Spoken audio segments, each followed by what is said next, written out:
اعوذ باللہ من الشیطان الرجیم، بسم اللہ الرحمن الرحیم۔ اللہم صلی علی سیدنا و مولانا محمد مبارک وسلم وصلی علیہ۔ میں ہوں اویس اکرام اور آپ دیکھ رہے ہیں میرا YouTube channel MLT with Awais. امید کرتا ہوں ویورز آپ جہاں بھی ہوں گے خوش ہوں گے اور خیر و عافیت سے ہوں گے۔ ویورز آج جس ٹاپک کو ڈسکس کرنے جا رہے ہیں وہ ہے VDRL، سائفلس بھی اس کو بولا جاتا ہے۔ اس ویڈیو میں ہم VDRL کے بارے میں تمام معلومات آپ تک ڈیلیور کریں گے۔ اس میں VDRL کیا ہوتا ہے، آپ کی باڈی میں ٹرانسفر کس طرح ہوتا ہے، کیا اس کے روٹ آف ٹرانسمیشن ہے، آپ کس طرح اس سے بچ سکتے ہیں، اس کی سٹیجز کون سی ہوتی ہیں، لیب میں جا کے آپ کیا ہے کہ اپنا یہ ٹیسٹ کروا سکتے ہیں، اس کی رپورٹس کیسے آپ پڑھ سکتے ہیں، اور اس کے علاوہ اس میں یہ دیکھیں گے کہ آپ نے اگر یہ پازیٹیو آ جائے تو اس کے بعد آپ نے کون سا ٹیسٹ اس کے لیے کرنا ہوتا ہے۔ اس ویڈیو میں ہم ڈیٹیل سے ڈسکس کرنے جا رہے ہیں۔ ویڈیو کو مکمل دیکھیں تاکہ آپ تک ہماری مکمل انفارمیشن ڈیلیور ہو سکے۔ جی ویورز، تو بات کرتے ہیں کہ VDRL کیا ہے۔ VDRL ایک بیماری ہوتی ہے اور اس کا جو دوسرا نام ہوتا ہے وہ سائفلس بھی ہوتا ہے۔ اب بات کرتے ہیں VDRL، اس کا یہ کس چیز کی ایبریویشن ہے۔ وینیریل ڈیزیز ریسرچ لیب اس کا فل فارم ہوتی ہے، اور یہ اس کی شارٹ فارم میں ڈاکٹر لکھ سکتا ہے کہ VDRL یا سائفلس ٹیسٹ۔ اس کے بعد یہ ایک بیکٹیریا ہوتا ہے، جس بیکٹیریا سے یہ بیماری لگتی ہے اس کو بولتے ہیں ٹریپونوما پیلیڈیم، اور یہ ایک گرام نیگیٹو بیکٹیریا ہوتا ہے جو آپ کے بلڈ میں سرکولیٹ کرتا ہے۔ کہ یہ ٹرانسفر کس طرح ہوتا ہے، مطلب یہ دوسرے کسی بھی نارمل انسان کے جسم میں یہ داخل کس طرح ہوتا ہے، ٹرانسفر کس طرح ہوتا ہے، اس کے بارے میں سادہ الفاظ میں بتا رہا ہوں کہ یہ ایک سیکشولی یہ ایک جنسی ملاپ کے تھرو دوسرے انسان میں ٹرانسفر ہوتی ہے، لائک سیکشولی ٹرانسفر ہونے والی یہ ڈیزیز ہے۔ ایک بات ہوگی۔ دوسری بات یہ کہ یہ ڈیورنگ پریگنینسی ماں سے بچے کو بھی لگ سکتا ہے، کہ اگر ماں کو ہو پریگنینسی کے دوران تو ماں سے بچے کو بھی یہ لگ سکتا ہے۔ تیسری بات یہ ہوگی کہ تیسری جو اس کا وہ ہوگا پوائنٹ ہوگا کہ کس طرح ٹرانسفر ہو سکتا ہے، تو تیسرا اس کا یہ ہوگا کہ بلڈ ٹرانسفیوژن سے ہو سکتا ہے، اورل سیکس سے ہو سکتا ہے، ویجائنل سیکس سے ہو سکتا ہے، اور اینل سیکس سے ہو سکتا ہے۔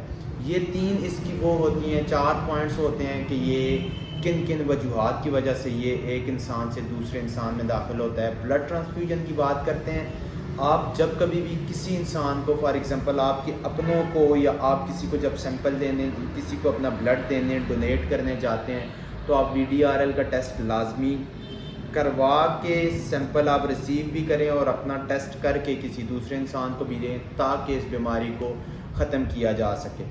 اب اگر فار ایگزامپل ماں سے بچے کو ٹرانسفر ہو سکتی ہے، وہ ڈیورنگ سیکس ہوگی، کیونکہ میل سے ٹرانسفر ہوگی فیمیل میں، فیمیل سے آگے جو اس کے پیٹ میں بچہ پیدا ہوگا، پلنے والا جو بچہ ہوگا، کیونکہ ماں کا جو بلڈ ہوتا ہے وہ بچے کو سپلائی ہو رہا ہوتا ہے، اس کے تھرو اس کو نیوٹرنٹس وغیرہ مل رہے ہوتے ہیں، تو لائک وہ اس سینس میں بچے میں بھی ٹرانسفر ہو جائے گی۔ کنٹمنیٹڈ انسٹرومنٹ یہ ہوتے ہیں کہ فار ایگزامپل آپ کسی بھی جگہ پہ آپریشن کروانے جاتے ہیں یا کسی ہاسپٹل میں ان کو پراپر آٹوکلیو میں اسٹیرائل نہیں کیا جاتا، تو جب اسٹیرلائزیشن صحیح سے نہیں ہوتی تو اس سے پہلے فار ایگزامپل کسی ایسے پیشنٹ کا آپریٹ ہوا ہو جس کو VDRL پازیٹیو ہو، اگر اس کا VDRL پازیٹیو ہوگا، آپ نے پراپر آٹوکلیو کر کے وہ انسٹرومنٹ نیکسٹ پیشنٹ پہ استعمال نہیں کیے تو مینس کہ یہ اس طرح بھی ٹرانسفر ہو کے دوسرے انسان میں چلی جائے گی۔ اور میں نے آپ کو ایک لاسٹ اسٹیج بتا دی ہے کہ یہ اینل سیکس سے بھی ہو سکتی ہے، ویجائنل سیکس سے بھی ہو سکتی ہے، اورل سیکس سے بھی ہو سکتی ہے۔ جی، تو اس کے علاوہ اس کا ایک اور سٹیجز بھی ہوتی ہے کہ فار ایگزامپل اگر کسی بندے کو VDRL پازیٹیو ہو تو ایک اس کا سمپٹمز بتا دیتا ہوں کہ اس کے باڈی کے اوپر سرخ کلر کے دانے نکل آتے ہیں، ان میں پانی بھی ہوتا ہے، فلوئڈ وغیرہ ہوتا ہے۔ اگر وہ فلوئڈ جو ہے وہ کسی دوسرے انسان کے ساتھ ٹچ ہوگا تو لائک اگر اس دانے میں سے جو پانی نکلتا ہے وہ کسی انسان کے جسم کے ساتھ ٹچ ہوتا ہے اور وہ اس کے ایسے پارٹ پہ ٹچ ہوتا ہے جہاں پہ اس کو کوئی کٹ وغیرہ کوئی زخم وغیرہ ہوا ہو تو اس طرح بھی ٹرانسفر ہو سکتی ہے۔ ایک اور سٹیج یہ بھی ہوگی کہ فار ایگزامپل جو لوگ اپنے آپ کو انجیکشن لگاتے ہیں، لائک کچھ اس طرح کے ہوتے ہیں جو اپنے آپ کو ایک گیدرنگ میں بیٹھ کے انجیکشن لگائیں گے. جب وہ ایک نیڈل اپنے آپ کو لگا رہے ہیں وہی نیڈل ان سے لے کے جب دوسرا کوئی انسان اپنے آپ کو لگائے گا تو اس طرح بھی ہو سکتا ہے. آپ یہ بھی بات کہہ سکتے ہیں کہ لائک کسی بھی ایسے سیٹ اپ پہ جہاں پہ ایک نیڈل آپ یوز کر رہے ہیں 2 لوگوں پہ، 3 لوگوں پہ، 4 لوگوں پہ، یا کوئی بھی ایسی گیدرنگ جہاں پہ بیٹھ کے وہ لائک کوئی بھی کسی چیز کے ایڈکشن جیسے ہوتے ہیں، کوئی ڈرگز وغیرہ لے رہے ہوتے ہیں، تو وہ اگر ایک ہی سرنج استعمال کر رہے ہیں، اگر ایک بندے کو VDRL ہوا ہے تو وہ سب میں ٹرانسفر ہو جائے گا. اس طرح یہ ایک انسان سے دوسرے انسان میں ٹرانسفر ہو جاتا ہے. جی تو 2 ٹائپس اس کی ہوتی ہیں. ایک ہوتی ہے کنجنائٹل VDRL یا کنجنائٹل سائفلس، اور دوسری جو ہوتی ہے وہ ہوتی ہے ایکوائرڈ VDRL. یہ 2 اس کی ٹائپس ہوتی ہیں. کنجنائٹل وہ ہوتا ہے جو ماں سے ٹرانسفر ہوتی ہے بچے میں، اس کو کنجنائٹل سائفلس کہتے ہیں. اور جو ایکوائرڈ ہوتی ہے وہ سیکشلی بھی ٹرانسمیٹڈ ہوتی ہے، بلڈ ٹرانسفیوژن سے بھی ہو سکتی ہے، انسٹرومنٹ وغیرہ اگر آپ نے آٹو کلیو نہیں کیے ہوئے اس سے بھی ہو سکتی ہے. اور اس کے علاوہ یہ فار ایگزامپل سرنج 2 3 4 لوگ اگر ایک ہی سرنج کو استعمال کر رہے ہیں، یا اگر ایک ہی سیٹ اپ پہ کوئی اس طرح کے انسٹرومنٹ یوز ہو رہے ہیں جو 2 3 4 لوگوں پہ ہو جائیں تو یہ اس طرح بھی پھیل سکتی ہے. اب آپ آتے ہیں جی اس کی اسٹیجز کی بات کرتے ہیں. تو 4 اس کی اسٹیجز ہوتی ہیں. ایک اسٹیجز 1 بائی 1 آپ کو بتاتا ہوں. نمبر 1 پہ ہوتی ہے پرائمری، نمبر 2 پہ ہوتی ہے سیکنڈری، نمبر 3 پہ ہوتی ہے لیٹنٹ، اور نمبر 4 پہ ہوتی ہے ٹرشری. پرائمری VDRL بھی کہہ سکتے ہیں، سائفلس بھی کہہ سکتے ہیں، سیکنڈری VDRL بھی کہہ سکتے ہیں، لیٹنٹ بھی کہہ سکتے ہیں، اور ٹرشری VDRL یا سائفلس بھی آپ کہہ سکتے ہیں. اب بات کرتے ہیں پرائمری. پرائمری میں اس طرح ہوتا ہے کہ فار ایگزامپل پرائمری سٹیجز میں آپ فار ایگزامپل لائک میں نے آپ کو بتایا کہ ایکوائرڈ سائفلس کو ہم ڈسکس کرنے جا رہے ہیں. ٹائپس 2 ہوتی ہیں، کنجوگیٹر اور نمبر 2 ایکوائرڈ. اور جو ایکوائرڈ ہے اس کی 4 سٹیجز ہیں، پرائمری، سیکنڈری، لیٹنٹ اور ٹرشری. پرائمری کو ڈسکس کر رہے ہیں. پرائمری میں اس طرح ہوتا ہے کہ فار ایگزامپل آپ نے سیکشلی آپ نے فار ایگزامپل کوئی بھی سیکس کیا ہے تو آپ کو فار ایگزامپل آپ کے نازک اعضاء پہ ایک چھالا نما آپ کو نکل آئے گا. اگر آپ نے 2 سے 3 منتھ میں یا آفٹر 2 to 3 منتھ اگر آپ نے اس کا علاج نہیں کیا تو وہ جو ہے وہ سیکنڈری سٹیج میں کنورٹ ہو جائے گا. جو لوگ انجیکشن لگاتے ہیں ان کو باڈی پہ کسی جگہ پہ بھی فار ایگزامپل جو ڈرگز وغیرہ لیتے ہیں، جو یہ پاؤڈر وغیرہ کا اپنے آپ کو کوئی انجیکشن لگاتے ہیں، یا اس طرح فار ایگزامپل کوئی بھی وہ سرنج یوز ہو رہی ہے جو 2 سے 3 بندوں کو میں استعمال ہو رہی ہے، تو فار ایگزامپل اگر آپ کو باڈی پہ کوئی کہیں پہ بھی دانہ نکل آتا ہے تو اگر آپ اس کو علاج نہیں کرتے تو وہ کنورٹ ہوگی سیکنڈری میں. آپ کو سیکشلی بھی بتا دیا ہے، آپ کو یہ بھی بتا دیا ہے کہ سرنج اگر کنٹمنیٹڈ آپ استعمال کر رہے ہیں اس سے کیا ہوگا. اس کی 3rd ٹائپس آپ کو بھی بتا دیتا ہوں. پرائمری میں اس کی تیسری علامت یہ ہوگی کہ فار ایگزامپل آپ نے اورل سیکس کیا ہے تو آپ کو لپس پہ کہیں پہ بھی آپ کو چھوٹا سا دانہ جو ہے وہ نکل سکتا ہے. سیکنڈری سٹیج کی بات کرتے ہیں تو سیکنڈری سٹیج میں اس طرح ہوتا ہے کہ آپ کے ہاتھوں اور پاؤں پہ چھالے نکل آتے ہیں، آپ کے سر میں بھی درد ہونا شروع ہو سکتا ہے، آپ کے بال ٹوٹنا شروع ہو جاتے ہیں، اور آپ کے لائک لمف نوڈ میں گلٹیاں وغیرہ بننی شروع ہو جائیں گی. یہاں پہ بھی بن سکتی ہیں، انڈر آرم بھی بن سکتی ہیں. جہاں پہ لمفیٹک سسٹم سرکولیٹ کر رہا ہوتا ہے وہاں پہ آپ کی گلٹیاں بننا شروع ہو جاتی ہیں. سیکنڈری سٹیج کے بعد اس طرح ایک ویورز اب ہم آتے ہیں کہ لیٹنٹ پہ. لیٹنٹ اس کی 3rd سٹیج ہوتی ہے. 3rd سٹیج میں اس طرح ہوتا ہے کہ سم ٹائم یہ 1 سال سے لے کے 10 سال تک اس میں کوئی بھی فار ایگزامپل آپ کو سمٹم نہیں اپیئرز ہو رہے ہوتے، یہ ریسٹ موڈ میں ہوتا ہے. پھر اس طرح ہوتا ہے کہ اگر آپ اس کا ٹریٹمنٹ نہیں کرتے تو پھر اس طرح ہوتا ہے کہ یہ کنورٹ ہوتا ہے ٹرشری میں. یہ سب سے زیادہ سینسٹیو سٹیج ہوتی ہے. اس میں اس طرح ہوتا ہے کہ آپ کو گاماز بنتے ہیں. گاماز بولتے ہیں بہت بڑی آپ کے جسم کے اوپر، آپ کے فیس کے اوپر گلٹیاں بننا شروع ہو جاتی ہیں. اس کے بعد اس طرح ہوتا ہے کہ آپ کی شرگ یا آئیورٹا میں سویلنگ سٹارٹ ہو جاتی ہے. آپ کے باڈی کے اوپر خود ہی چھالے بنتے ہیں اور خود ہی وہ ٹھیک ہو جاتے ہیں. ویسے تو اس طرح ہوتا ہے آج کل، یہ اس طرح مطلب بہت ریئر کیسز میں کوئی اس طرح کا کیس آ جائے، لیکن موسٹلی اس طرح کا کوئی کیس دیکھنے کو نہیں ملتا. اس کی وجہ یہ ہوتی ہے کہ ہم جب بھی بیمار ہوتے ہیں تو ڈاکٹر ہمیں اینٹی بایوٹک دے دیتے ہیں. جب وہ اینٹی بایوٹک دیتے ہیں تو اس میں اس طرح ہوتا ہے کہ اینٹی بایوٹک میں آپ کے جسم کے اندر اگر کوئی اس کا جرمز ہو بھی تو وہ آپ کی جسم کے اندر سے کوئی بھی اینٹی باڈیز ان کے اگینسٹ جا کے اس کو کل کر کے انگلف کر کے باڈی سے باہر نکال دیتی ہیں. کیونکہ اس کی وجہ یہ ہوتی ہے کہ جیسے ہی آج کل بہت کامن ہو گیا ہے کہ مائنس بھی بیماری ہو تو ہم فوراً سے پہلے اینٹی بایوٹک لے لیتے ہیں، کیونکہ ہم نے اپنی باڈی کو اتنا ریزسٹنس کر دیا ہے کہ نارملی میڈیسن اب ہماری باڈی کے اوپر اٹیک ہی نہیں کرتی۔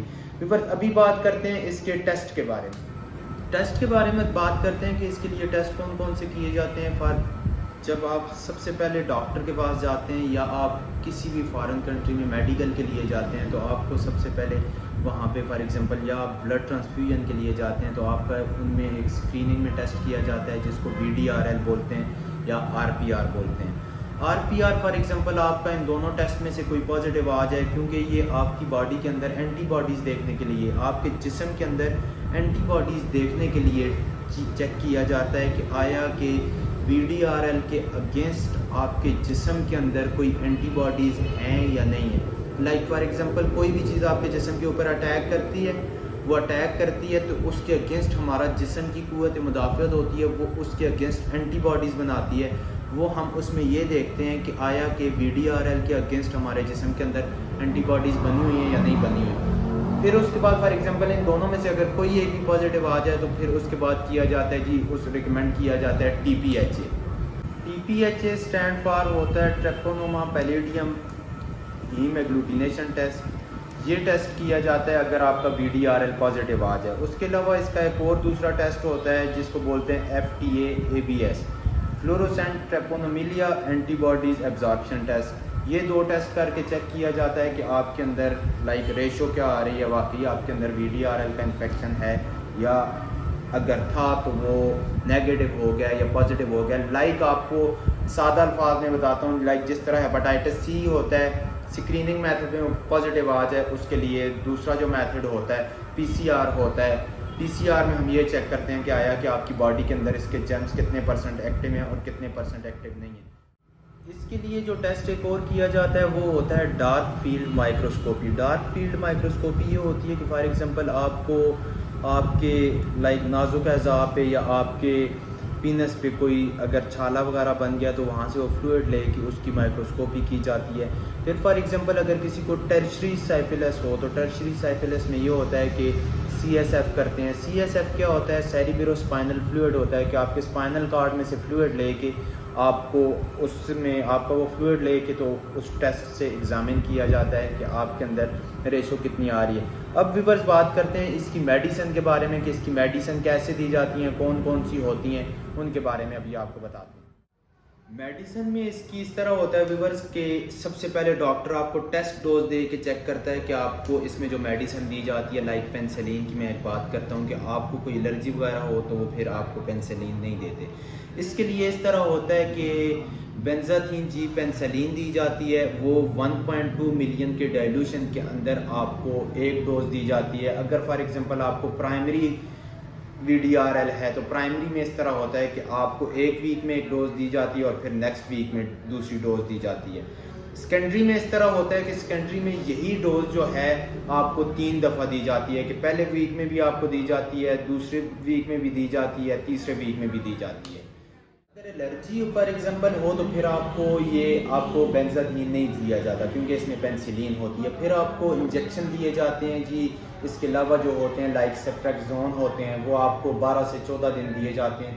ڈاکٹر ریکمینڈ کرے گا آپ کی ڈوز کو کہ آپ کو کس طرح دینی ہے، لیکن اس میں یہ سیفٹریکزون انجیکشن بھی دیے جاتے ہیں۔ اگر آپ انجیکشن نہیں لے رہے تو آپ کو میڈیسن بھی دی جاتی ہیں، اینٹی بایوٹک بھی دی جاتی ہیں۔ اینٹی بایوٹک میں ڈائی آکسی سیلین ہوتی ہے، اس میں ٹیٹراسائکلین ہوتی ہے، اس میں زیتھرومائسین ہوتی ہے، یہ 28 ڈیز کے لیے دیے جاتے ہیں۔ میڈیسن دینے کے ساتھ ساتھ آپ کا VDRL کی ریشو چیک کرنے کے لیے ٹیسٹ بھی ریکمینڈ کیا جاتا ہے تاکہ آپ کو پتہ چل سکے کہ آپ کی میڈیسن جو ہے وہ آپ کے لائک VDRL کی ریشو کم ہو رہی ہے تو اس کا مطلب یہ ہوگا کہ یہ میڈیسن آپ کے لیے سوٹیبل ہے۔ ایز سون آپ کا VDRL کی ریشو بالکل نارمل ہو جائے گی اور آپ کی باڈی کے اندر سے VDRL ختم ہو جائے گا۔ ویورز یہ ٹیسٹ جو ہے باہر جانے کے لیے بہت سے لوگوں میں مطلب ایشوز آ جاتے ہیں کہ ہمارا VDRL پازیٹیو آ گیا، TPHA پازیٹیو آ گیا۔ ایک بات آپ مائنڈ میں رکھیں، اگر VDRL پازیٹیو آ گیا وہ کئی اور ریزن بھی ہو سکتے ہیں اس میں کوئی بھی، کیونکہ وہ اینٹی باڈیز آپ کے جسم کے اندر دیکھنی ہوتی ہیں۔ T P H A for ever positive آتا رہے گا، اس کی آپ نے ٹینشن نہیں لینی کہ ہم نے ایک ویک میں ٹیسٹ کروایا ہے، میڈیسن لی ہے، آفٹر منتھ ہم نے دوبارہ ٹی پی ایچ اے کی ہے، وہ پھر پازیٹیو آ گیا، وہ پازیٹیو آتا رہے گا۔ اس کے لیے آپ کو یہی ہوتا ہے کہ آپ نے وی ڈی آر ایل کا ریشو ٹیسٹ کرنا ہوتا ہے، تاکہ آپ کی ریشو کو پتہ چل سکے کہ آپ کے جسم کے اندر ابھی وی ڈی آر ایل کی ریشو کم ہو رہی ہے یا بڑھ رہی ہے۔ ویورز، یہ تھا ہمارا آج کا ٹاپک۔ اگر آپ کو ہماری ویڈیو اچھی لگی ہو، دوستوں کے ساتھ شیئر کریں، لائک کریں، کمنٹس کر کے کوئی کویسچن ہو ہماری حوصلہ افزائی کریں۔ انشاءاللہ ایک نئی ویڈیو کے ساتھ پھر حاضر ہوں گے۔ دعاؤں میں یاد رکھیے گا۔ اللہ حافظ۔